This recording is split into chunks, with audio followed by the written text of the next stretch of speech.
Michelle, welcome. Thank you. Thank you so much. So good to have you. Thank you. Yeah. Thank you for reaching out and giving me an opportunity to share some of the things that are really on my heart and that I'm really passionate about. So, I've been looking forward to it. So why don't we start out by you just describing who you are and what you do? mm-hmm. And it's funny because there's been so many, manifestations of who I am and what I do. And what I'm noticing is since my experience, more of my different aspects of myself are starting to come together. It's like I feel like the work itself is integration, right? We talk a lot about that in different fields, whether it's spiritual emergence and emergency, or we talk about it within psychedelics. But I feel like it's true that like we are given these gifts.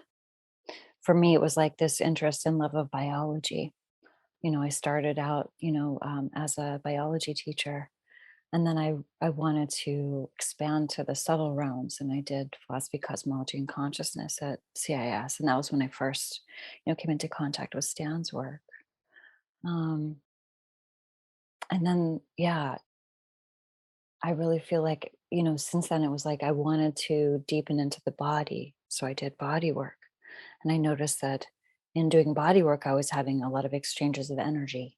So that was when I would say my spiritual emergence really started to kick off, was when I noticed how porous those of us who are sensitive are to energies and to other realms, And so I wanted to start deepening into that and understanding that with the mind of a biologist, with the heart of a biologist. And so I bring that into this work, right? That we talk about the subtle ecologies. So that is something that is still very present for me when I'm working with people who are in spiritual emergence. And we'll get into a little bit more about what that is and what that means. But just to say, it's a framework that is another way of understanding what happens when people are going into these openings, instead of the pathology paradigm being the only option. So I work with folks as a spiritual emergence coach. I am also a school counselor right now, which is amazing, working with teens and working with a progressive school that is just really open to understanding, like, the need for neurodiversity as a framework, and just all types of diversity and the power dynamics that underlie systems of oppression. Um, and yeah, so those are some of the things that I'm working on now. I am going to study and sit for the exam for the LMFT next summer for the marriage and family therapist. I was on the fence whether or not I was going to do the license, but I think I'm going to go ahead and do it. So that's where I'm at with my work right now. Yeah. I wish you luck with that. Thank you. Um, so I first discovered you via a class offered by Psychedelics Today called Integrating Psychedelics and Navigating Psychedelics for Clinicians and Therapists. And I saw your lecture on spiritual emergence, which was very interesting to me. So can we go into a little bit of what spiritual emergence is? Mm-hmm. Yeah, definitely. And from what I remember about that time is that I was combining a lot of the work, because I used to have a wellness center. So working with the energy work and the self-care and bringing all of those tools into the way I understand what we're doing when we're working with spiritual emergence, because it's such a sensitive state. And so what I mean by spiritual emergence is, and we can say it's spontaneous or induced, right? And that's the way that I kind of hold it, which is that sometimes people go into openings. Let's say it's a near death experience or traumatic experience or a kundalini awakening from, let's say, somebody gets shaktipat, or someone goes into a 10-day vipassana retreat and has an opening where they're starting to have experiences, what we call either extraordinary experiences or extreme state experiences. Most people in the dominant paradigm would look at that and say they're having hallucinations, they're delusional, et cetera, right? And they would say they need to be hospitalized. That's like this sort of the state of things in mainstream mental health, right? But what we're saying is that there's actually another possibility of what's going on. And it is a spiritual experience, a spiritual type of opening. And there's actually different categories of spiritual emergence, which, we go over, Kyle and I go over in our Awakening Healers course. But just to say that the ones that I mainly have folks gravitate to me, because the way that I hold the work is that we go through these experiences because we're going to be in service in that way, right? So Kundalini awakening, near-death experience, and psychic opening. Those are the main trifecta of areas that I work when people are opening into their intuitive gifts, feeling overwhelmed, feeling they don't know how to sort out all the data that they're receiving on all the levels, and it becomes ungrounding and destabilizing and potentially troubling for other people in their lives as well. And so sometimes we're dealing with it, and we're always really dealing with it on a systemic level, like whether it's a family system, a partnership, community, right, or just culture in general. Right now, what we're dealing with collectively. Yeah. So, what are some of the causes that you see of a spiritual emergence, or what we see as a spiritual emergency, which is Yes. sort of like for lack of a better word, the negative side of a spiritual emergence experience? Mm-hmm. Yeah, that's great, and thank you for drawing that out, because that's one of the things too that I want to mention, is that the way I think of it, just like I kind of do everything, is that there's a continuum, right? And the continuum is based on two things. It's the inner experience of what's happening, and how manageable that is or unmanageable that is to integrate.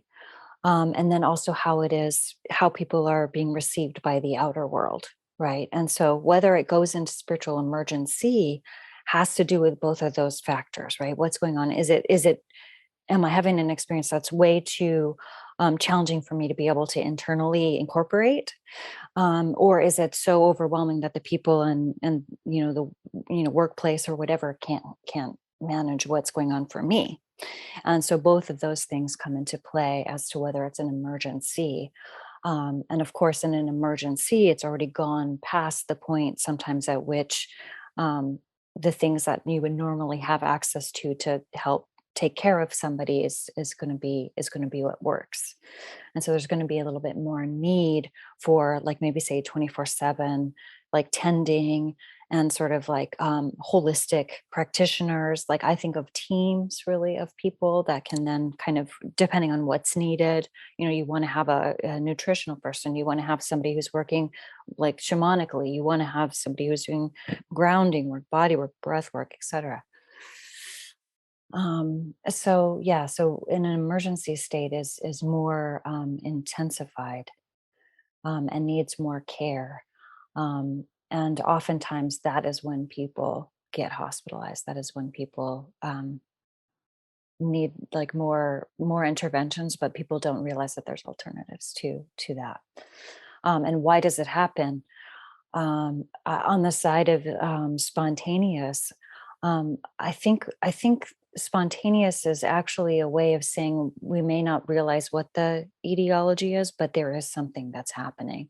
Whether it's something happening karmically that opens up, maybe somebody's doing their spiritual practices and has an opening, or maybe someone's working with medicines, and that would be more of like the induced form if there's practices that activate someone into these states.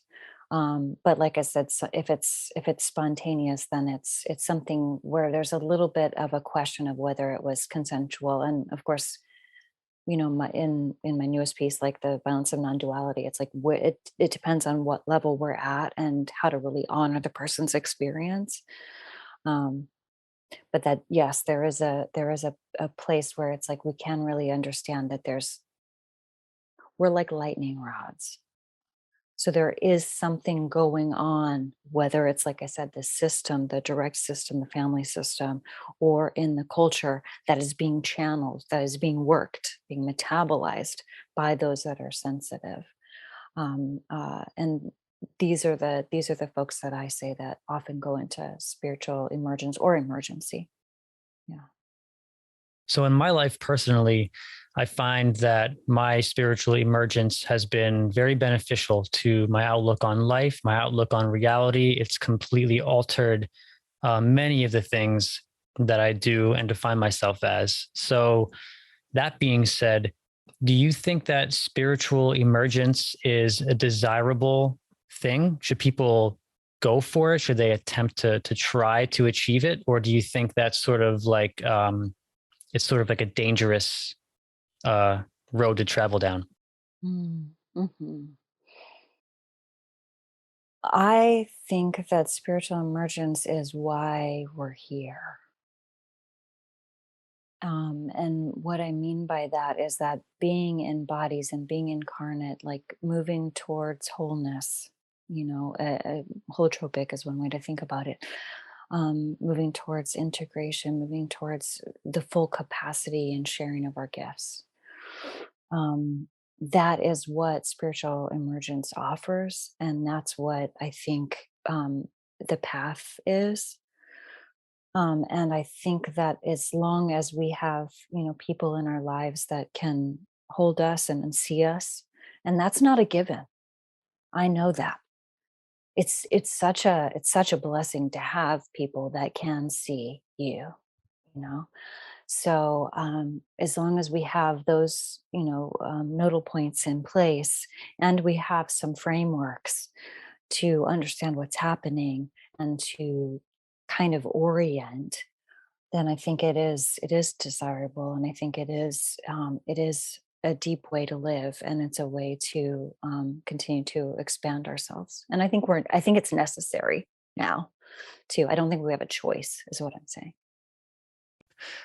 You said the word holotropic, which is defined by Groff as moving toward wholeness. Now, he described particularly psychedelics as non-specific amplifiers. Do you find that there are, along with psychedelics, other types of non-specific amplifiers that can induce these types of experiences? Definitely. And like I said, and kind of when we said what sort of causes it, or what activates these states, um, we think about certain practices that have been um, kind of cultivated over thousands of years in spiritual lineages, right? And that is to achieve states, right? Expanded states. And so things like, yeah, breath work, meditation, um, yeah, and breath work, and by that I mean pranayama, as well as like holotropic breath work, or other variations of that. And so there are ways that we can access these states naturally, and with our own bodies. We don't have it endogenously, right? We don't have to take something from outside into our bodies. And yes, there's a lot of ways to do that. I think trauma is less commonly spoke of as like, it's not a method, but it is something that we have to talk about. We have to understand that sometimes trauma does trigger these states also, and that there's a lot of trauma that's happening. And so, whether or not people are intending to go into extreme states or going into expanded states, often that is also an amplifier. Yeah. So, like I say, there's sort of three types of trauma. There's the trauma that sort of sets the stage for the sensitivity, right? And then there's the trauma of the experience itself, right? Sometimes these extreme states can be traumatic in and of themselves, and then there's the trauma of how it's held or not held. So there's like these layers of like needing to be trauma informed when we're dealing with non-ordinary states. So how trauma informed would you say a person should be, or how informed of these concepts should a person be before they start to navigate this world? I wish that it was a requirement. And I know there's like undergrounds, plural, so that there's not necessarily some standard of what's required. But if I could have a wish, it would be that people, take, trauma courses and understand the nervous system, understand the body, and how the body holds trauma, and how those things are connected to psyche, connected to spirit. And if we could, do training in spiritual emergence and emergency, and so that people aren't necessarily just jumping to like this is psychosis or this is a mental illness. And then I would also say, people being well versed in the non-physical realms, being able to move in these spaces that are actual places that we are visitors to, like diplomacy, right? Like high, like humility, diplomacy, like honoring needs and negotiations, and so those are the three areas I would say, sort of the non-physical realm, trauma, and spiritual emergence. Mm-hmm. Yeah, it seems like today, instead of informing ourselves with these concepts, most of the time, these experiences are seen as trivial. They're pathologized. People are called crazy. Yeah. And that often is what leads to a spiritual emergency. Like you said, it's the environment and the people around you. If they're not treating it in a way that is supportive of you getting through it and kind of transmuting that experience, then it often does lead to an emergency situation. Exactly. And I'm delicate here because I use the same diplomacy in the non-physical that I try to do in the physical, which is I'm not trying to alienate anybody by speaking on these edges, right? So what I want to say is like the reason education is so important is so that the people that are in their fear and in their like, oh my God, what do? We hospitalize them, right? Because they don't know that that's not necessarily going to be the thing that's going to be supportive. So I'm not trying to judge the people that are misinformed or ignorant, but it just puts even more of like a responsibility and this sense of urgency, onto those of us who are doing this work to kind of get the word out more. And of course, like I am in a lineage of like these amazing beings, and we're constantly evolving the work. But it does need to come back to the forefront, I think, in the conversation, for sure. And speaking of getting the word out, in what ways are you getting the word out? Hmm. Well, there's online courses, and we're going to be expanding our offering, as well with Psychedelics Today, but also Awakening Healers, which is an online course, which includes spiritual emergence, trauma, neurodiversity, and compassionate space holding. It has a lot of resources as well for self-care. Um, uh, I just got an article published in the Journal of Humanistic Psychology, which feels really huge. It's like my first one, so it's kind of like the threshold. And there's something too about being able to have these conversations in professional psychological journals, like the fact that they're having multiple anthologies of extreme states experiencers and work and practitioners. So I think it's amazing that the journal is doing that work. So I'm just giving a shout out to them. And yeah, and hopefully I'll be working on my TEDx application at some point. Oh, I'm looking forward to that for sure. So, in terms of the courses, what exactly are the details of the teachings? Mhm. Well, like I said, I'm trying to thread together a lot of lineages. So, spiritual emergence is one, but also neurodiversity, the neurodiversity paradigm, which is started out with people who are on the autism spectrum, saying that there is another way of processing information and understanding the world and experiencing the world and embodying that, just because it's not quote unquote normal, that actually normal is a system of oppression. And so bringing that piece in, I think, with spiritual emergence is really, really important, because then we can start to say, who wrote the DSM? who's funding the research. You know, we need to ask the hard questions, sort of like I said, the freedom from aspect of cognitive liberty, right? And then also I do a lot of work with the Langian community and the Gnosis Retreat Center project. So they're trying to raise funds to create a space, a center, a home, basically, for people to go through their experiences without medication. Treatment is how we treat one another. Like Kingsley Hall and things like that. So, so we're trying to bring in sort of Lang's work as well as Stan's work, and then also the neurodiversity paradigm and cognitive liberty. So, threading all of those pieces together, I think that's all represented in Awakening Healers, and will definitely be represented in whatever we do for Kyle and Joe's course too. So, yeah. Oh, and I have a book too. 2 books. So my book, Holding Sacred Space, that is the one where I speak about spiritual emergence and emergency, my own, and also working with it clinically, and working with it as a spiritual emergence coach, and definitely bringing together a lot of my teachers and their work, and sharing that along with what I've learned myself in my own process. Yeah. Who are some of your teachers and some of the more influential people on your outlook and your ability to do the work that you're doing? Yes. So this is where I'm like, I'm going to go internal and just kind of, this is like the part of the prayer where we honor lineage.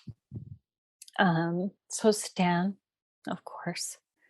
Um, and the thing for me that was really powerful was that, like, because I had been exposed to Stan's work in PCC before my spiritual emergency, even in the midst of it, there was some part of me that knew that there was something else. There was another way.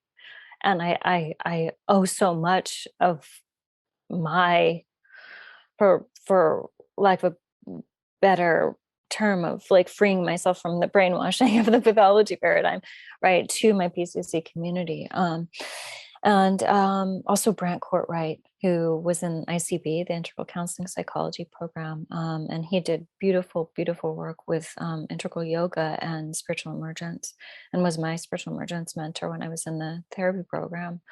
Emma Bragdon, who Kyle also took the SEC training, which is the Spiritual Emergence Coaching Training through Integrated Mental Health for You. And she's done amazing work over the years, and also incorporates the spiritist traditions of working with the non-physical and the beings and their needs. And yeah, Michael Cornwall, Nita Gage. Nita and I, she is a shamanic breathwork practitioner, and over the last 6 years, I've been able to assist with her with Dina Tyler and Will Hall. We assist every summer at the Lang conference. So yeah, and Will Hall and I have been working, closely together in terms of supporting the sort of ethical space holding, and people in those delicate, vulnerable states to be taken care of properly. Yeah, I'm glad you brought that up, because that seems to be a problem permeating this space, is the ethical treatment of people who are under the influence of, whether it be endogenous experiences or exogenous experiences. So do you assist in any way people who have gone through traumatic experiences within that realm? Yeah, I think the recovery process is so important to have support and have allies, people who are trauma informed, people who understand high control group dynamics also, so that they understand that when we're in such an open state like that, like the trauma gets in so deep. So yes, being an ally, an advocate, an activist, and a supporter behind the scenes of people who are needing help that have been harmed in psychedelic spaces. You're seeing more and more of this happening. I'm seeing articles pop up all over the place, whether it be through ayahuasca ceremonies or breath work, all types of things where people are being abused. And a Mhm. lot of times they don't know that they're being abused because these states are so altering to their minds. Mhm. Um, so have you had individuals come to you who have been abused? Yes, yeah. Definitely it is coming out more now. I think, as soon as the veils start lifting and people start hearing their own story being told by someone else, it's like when people start to come forward, it allows people to start recognizing what's been happening, and start to understand, like, this is not okay. And then the veils start to fall, the brainwashing starts to break down, the internal conflict of like trying to make it okay, and all of that starts to fall away, and then people start to reach out, and it is important to know that I'm a safe place for people if they have had those experiences, and that I'm also a hub of resources for people if they want to go to like support groups and things like that as well. So definitely people can reach out to me if they need support around that.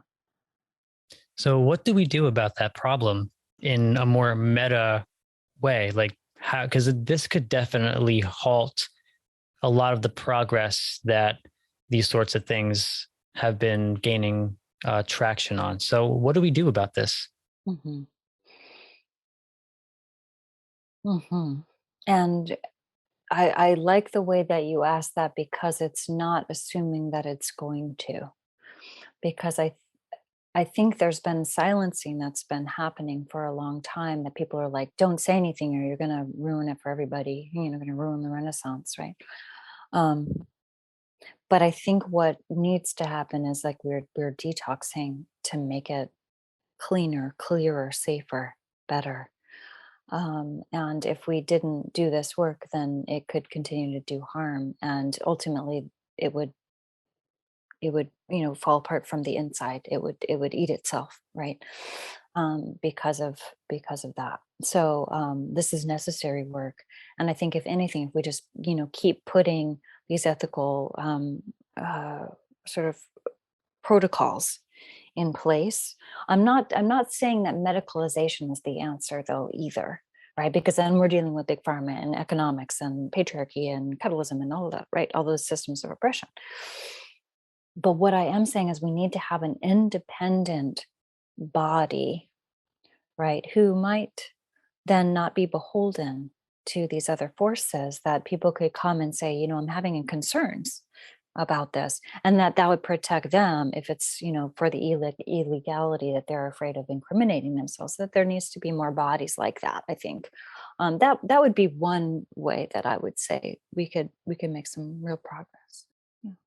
And speaking of the medical model, do you see anything that the medical model has right and that they're doing correctly?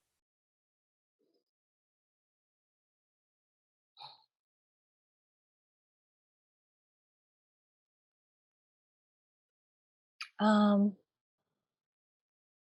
that's a really vast question, because then we have to go back really far and ask about like allopathy and the history of medical treatment and mistreatment. I mean, look at Bob Whitaker's work and see all of the abuses in the medical system, and how it has separated us from the natural world and our own bodies in certain fundamental ways by fighting illness and da da da, da, right? So for me, I think my focus is more on holistic and integrative medicine, alternative medicine, and bringing those things together in harmony with allopathic medicine, not medicalization per se, if that makes sense. Yeah, definitely. Yeah, because medicalization seems to be the way that things enter into our culture, because I feel that science seems to be the gatekeeper. And you seem to have entered this field through biology, which is obviously a main science. So do you think that there's potential for a new modality that sort of takes takes something from the scientific realm, but ultimately introduces a new way to deal with these types of situations. Yes, I mean that is the vision, and so many of us who've had these experiences are carriers of this vision, whether it's centers, multimodality spaces, where there's all types of different healing that's happening, sound healing, body work, sort of like I said, nutritional aspect, like food is medicine, right? Nature, like getting connected to nature and herbs and just the indigenous ways. And we all have indigenous ways. I'm not talking about appropriation. I'm talking about reclaiming our connection to the earth, and our rightful place on the earth in harmony, in balance. So, yes, I think as a carrier of this vision, there is a new way. And I think we are all holding a piece of that. And the more that we come together and share the vision, I think that the new will start to emerge. And it is going to be bringing together everybody's gifts. And that includes Western medicine, right? Of course, but it has its place, and it's not the only one, and it's not the authority or authoritarian, you know, in this situation. So I think everybody's voice needs to be heard, and we need to really look at the power dynamics and start to make some shifts, which is why I love spiritual emergence coaching, because it's peer support. It's peer led, peer support. It's we're all experiencers, and yes, we have training. And I also bring my, therapeutic and clinical training to my coaching work. But it's not a power dynamic. It's not like I'm going to tell you what's true about you, about your life, about your experience, and here's what I think you should do, because that's a violation of their own sovereignty. So yeah. Yeah, I find that there is a fine line between sitting with someone and keeping yourself from imposing your own viewpoints and your own will on them and on their experience by telling them what they're feeling, telling them what they're experiencing. So how do you find the balance of sitting with someone going through a spiritual emergence process while not imposing your will upon them? Mhm. For me, it's like it's just this exquisite attunement where it's like I'm actually like, and I do this in my other work too, my energy work, where I'm like an instrument. So I'm picking up on what they're experiencing, and then I'm being curious and open. I'm like, oh my gosh, I'm feeling this. Is that something that you're experiencing as well? Do you want to give voice to this aspect of the unspoken? Do you want to tell me the story about this archetypal realm that you're experiencing, because it's real? That's the foundations that I'm saying to them. I see you. It's real, and please, I want to know more. I want to feel more. I want to be with you in it, right? And it takes a lot of grounding and stability and my own rootedness to be able to go into these spaces without like succumbing to those, because it's very powerful energies people are working with, right? And so it's taken a lot of practice, and so therefore the self-care piece and the doing my own practices and having my own healers and my own therapists and my own, right, to my own team to be able to do that work. And we're also oftentimes dealing with the family system, so we're dealing with, like, I'm holding this space for them, and I'm also, the mom is really afraid, and I'm working with that, or and I'm trying to navigate the whole system with them. And one thing that I love about the Lane conference is like, also thinking about the team of people around them, right? Is actually like the metabolic system, right? So everybody is potentially able to help support by metabolizing in their own way different parts of it. Because usually what happens is that everybody that's going through the spiritual emergency is taking on the whole system, right? It's like they're dealing with the shadow of the system, and they're metabolizing everything, right?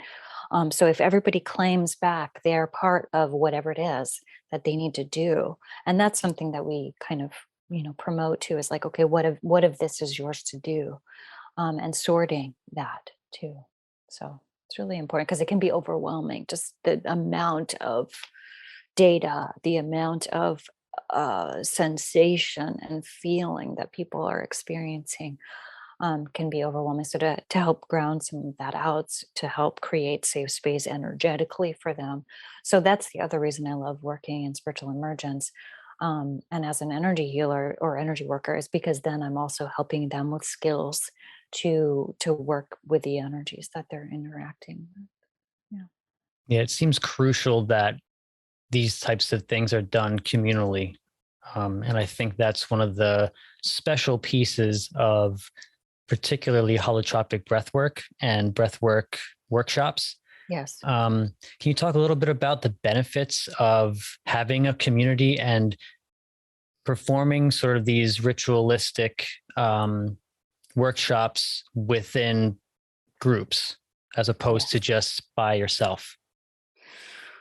Essential. It's essential. And what I love about holotropic breathwork or shamanic breathwork, in the case that that I've been sitting up in, and walking the floor with, is that there's the breather, but then there's the still point, right? The sitter, and then there's the floor walkers, right? So it's like, and then so we have this container, and everybody that comes into it brings with it whatever needs to be worked on in that space. So the space itself is an active alchemical vessel where we're doing this work and we're metabolizing stuff. And so if everybody's opening up into these expanded states, right, then we're all a team working together to work these energies. And what I find is so beautiful about that is that sometimes it does get overflowing, right? And it becomes so much for a person, and then they have that support that can help move it, help clear it, right? And then also we see it move through the field. So there's something there, and then it kind of like it goes over here to the next person, the next, and it's like this ripple effect of like something moving through and moving out, or activating something. And so I do think that the next Buddha is the Sangha, so to speak. There, it's like we're the cells of the body, and working together is so essential. And whether that's sometimes there is an appropriateness to doing solo work, or having a sitter there is really important. But I do think that there's some real power and beauty in doing these communal practices. Yeah, absolutely. Um, Switch gears just a little bit. Let's talk a little bit about spirituality. Um, do you think that, or do you find that these types of states coincide or induce a non-dual sense of reality? So funny that you're bringing that up, because I think I mentioned it earlier that like I just wrote a piece that was sort of a critique of not the non-dual, because the non-dual is what it is, but the way that it's held. Because sometimes what happens with, if we go there too soon, it can feel like it is devalidating the experience of this plane, right? Or of the dual, or of the relational dialectic. So yes, I think we have access to those spaces, but I think we also have access to um, more compassion, and that's what we're not going to non-duality to do bypass, right? We're going to that to be like, yes, it's all connected. It's all connected, and we're all a part of like this, like we said, this larger body, but not to go there to be like this plane doesn't have as much value, or we need to escape, or right, and that can lend itself to disembodiment, dissociation, victim blaming, gaslighting, and not tending in the way that we need to some of these larger collective issues that are up right now. Yeah. And so I think we do have access to unitive states. We also have access to hell realms and ecstatic realms, We have access to creativity, um, and also trauma, not just ours, right? And so that's the other thing is when we're opening up into these spaces, it's like we don't really know what realm we're going to come into contact with. And I think that's what I love about some of Stan and Rick's work too, was that they were looking at the transits at the time of these states, these experiences, whether spontaneous or induced, and they were seeing the correlations, right, and into the archetypal dynamics. And I think that that's really useful, a useful tool, orienting tool, also. Do you find that there's a way that you can direct whether or not you find yourself in a hell realm or a heaven realm? Preparation, um, clearing. And so by preparation, I mean like on all levels. So getting clear mentally, getting clear emotionally, doing what we can to prepare. And they talk about preparation sessions and stuff like that. Yes, definitely, by all means, like have another practitioner that you're not in a power dynamic that doesn't know about trauma and spiritual emergence. So ideally, the guide that you'd be doing preparation with would have all of those things in place and would be an ethical guide.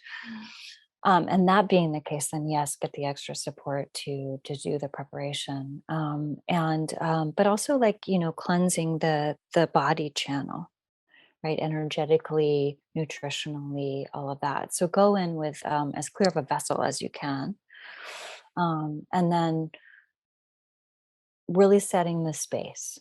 And I'm talking about like sort of magical protocols here, right? That we're actually talking about this is a space, like let's set it and let's put things in place so that we can create the highest efficacy, right, of this being a useful space. And yes, if we end up needing to go somewhere, challenging, because that work needs to be done, some kind of clearing or some sort of access to something, yes, of course. But then also have your team with you, meaning yes, maybe there's a guide or a support person, and then a support team that's kind of on call, right? And then also the non-physical team. So all the guides and helpers, ancestors, angels, whoever it is that you feel called to work with. And then so you're really setting yourself up for having the most beneficial session. Doesn't mean it won't be challenging, but it will be a little bit more held in a way that feels supportive. Yeah, and there's definitely a difference between a bad experience and a challenging experience. And I feel like the difference mainly lies within the way that you prepare for it and within the way that you interpret it. So, in terms of that, how prepared should a person be? Is there a such thing as over preparation? Because obviously there is a such thing as under preparation, but can you over prepare? If it gets to a place where it starts to feel like anxiety provoking, then it might be going over the edge. Meaning that like some you can think too much about like trying to control it, right? And then there's a point where we have to sort of allow the universe to have a part in it, right? And so it's a delicate balance of like honoring. Like to me, it's like when we do preparation, it's like setting the altar, in a way. It's like everything has a place and everything has meaning. But I'm not trying to do it. If I try to do it myself, it's also going to go wonky, right? So it's like, yeah, letting go and letting the universe have its role in the process. Um, and you also mentioned how we interpret it, and I love that because how we tell the story matters. And that's what we're doing is like we're creating a new story, whether it's with spiritual emergence and neurodiversity, whether it's how we tell the story of what's happening on the planet right now, and what happened in a ceremony space. Like interpreting it. That's part of the magic of it. That's part of the mystery of it. Is like allowing it to kind of do its work on you, kind of like a dream. If we jump too quickly to the analysis, we might miss some of like it's kind of doing a process, an alchemical process, and then it's like it's going to show itself what the meaning is. And it's not out of context either. One journey, it's like part of a larger arc of work. So we have to see the whole context and see how it's a part of, a process that we're in too. Yeah, and it seems that, like you touched on a little earlier, that spiritual emergence is necessary for solving the problems that our society currently faces. And it really does feel that way when you're in a spiritual emergence process. It definitely feels like this is the type of thing that can help to heal the world. So I assume you feel that way. Yes. I don't tend to use this, but it feels appropriate right now to say, like, there is a why when these experiences happen. And for me, part of the reason is to be activated into our gifts, to be able to be of service. And getting on the other side of it, meaning, yes, I'm always in spiritual emergence, it's a constant process, but I'm on the other side of the emergency so that I can then support others and educate others, and right. And so, yes, I do think that we're being called to action. I really do. And those of us who are sensitive enough are going to be affected, whether we're feeling like this depth of depression or anxiety or existential grief, or if people are experiencing overwhelm, panic attacks, like all of these things. These are all so-called symptoms, right, of a larger systemic issue of imbalance that's happening. And so, yeah, the lightning rod experiences are happening more and more right now, and I believe that's why, because the earth is calling out for us to create some big changes. Um, well, Michelle, thank you so much for doing this. I really appreciate it. I would just like to end with a quote from Stan Groff, Hmm. and it is: "A radical inner transformation and rise to a new level of consciousness might be the only real hope we have in the current global crisis brought on by the dominance of Western mechanistic paradigm." Yes, exactly. Thank you so much, Josh. It was so beautiful to be with you, and your powerful questions. I'm just feeling really honored to have had this time with you, and to be able to just re-engage in all of these ways and to get the word out some more. So thank you for this opportunity.